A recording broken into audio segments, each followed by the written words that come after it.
El acuerdo de paz y su implementación es el inicio de un proceso histórico díscolo y revoltoso. Van 5 años de expectativas, de contrariedades políticas, de aprendizajes,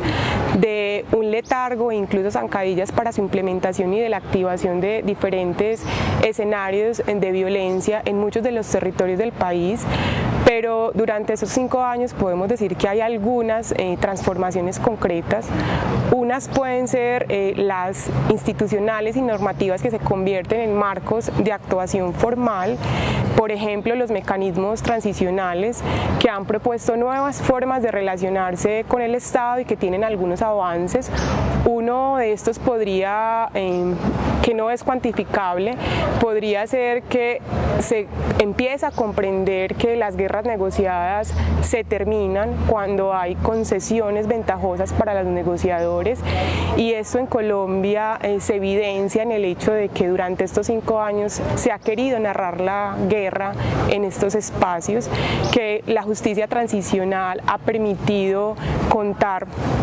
otras historias, escuchar varias verdades y que la paz se reclama y se convierte en parte de la agenda política. También hay otra transformación, tal vez más sutil, que se identifica en las prácticas cotidianas, y es que existen nuevas relaciones entre las personas que no solo les permite hablar de la guerra, sino reconocer las causas de esta y demandar del Estado una presencia integral que resuelva las desigualdades estructurales que existen en Colombia. Esto se puede evidenciar en algunas acciones que han necesitado de mesas de concertación, por ejemplo los paros mineros, los paros cocaleros, las audiencias públicas, de las cuales en Antioquia ya tenemos varias experiencias durante estos 5 años. Es decir que esta diversidad y al parecer las escasas transformaciones son una característica propia de los escenarios transicionales en los cuales se activa la disputa política y la polarización nacional. El asunto es que en Colombia esto es muy costoso, se trunca la vida de muchas personas. Por ejemplo, según Indepaz, desde la firma de los acuerdos hasta el día de hoy han sido asesinados aproximadamente 2.270 líderes y más de 300 firmantes del acuerdo, lo que indica que la violencia sigue siendo un mecanismo para tramitar los conflictos de intereses económicos y políticos, y el gobierno no acompaña las garantías de no repetición. Sus pecados de omisión ponen en riesgo los primeros resultados de los acuerdos, que fue mitigar la violencia directa, y su desgano ponen en riesgo todo lo acordado. El gobierno nacional se ha demorado en reconocer la importancia de este proceso histórico.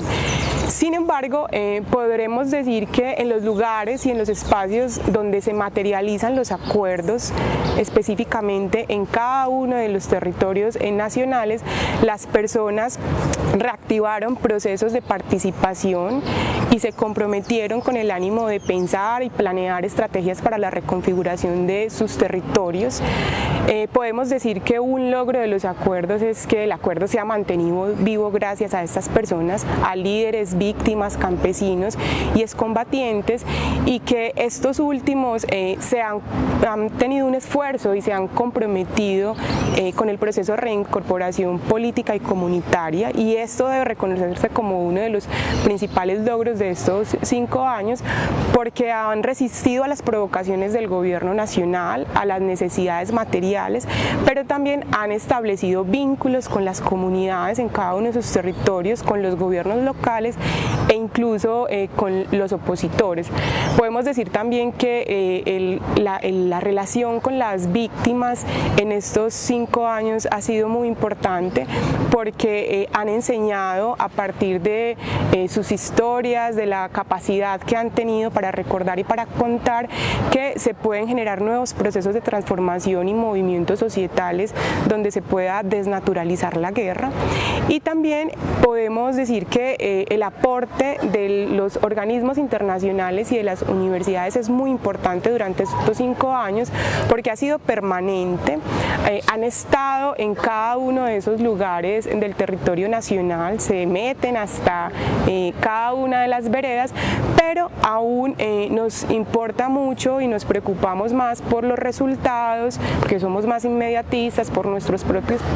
procesos internos que por los procesos territoriales. Es decir, que esto no nos está permitiendo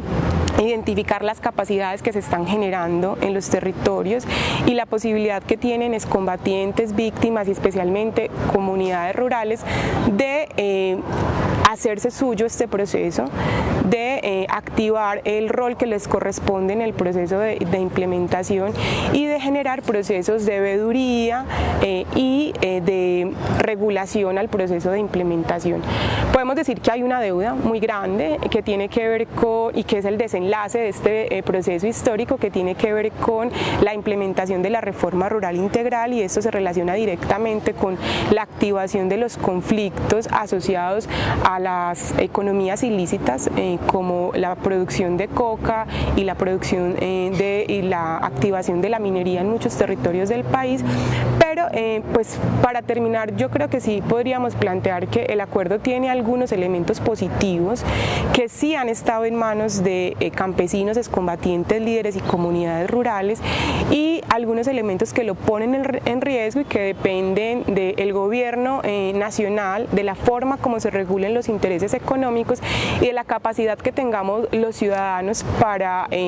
exigir la implementación, no solo en las calles, en las redes sociales, sino en las urnas, y especialmente los jóvenes que tienen la posibilidad de tomar nuevas decisiones en procesos democráticos futuros.